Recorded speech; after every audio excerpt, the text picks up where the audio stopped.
الأصلي 3 دقائق، إذن 3 دقائق والهجوم يستمر، وكرة عالية وخروج للحارس وكرة بالراس، يا جول يا جول يا جول، جول! هو مهند عبد الرحيم وضعها في المكان السليم وفي الوقت السليم.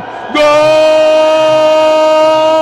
للعراق، وقولوا معاي يا رب الثاني جاي، يا رب الثاني جاي. كرة بالعارضة سقطت امام مهند حضر الكرة، سدد، سجل، وضعها في الجول. هدف التقدم للمنتخب العراقي، حمادي فعلها وكملها مهند، وهدف جميل للمنتخب العراقي، هدف جميل.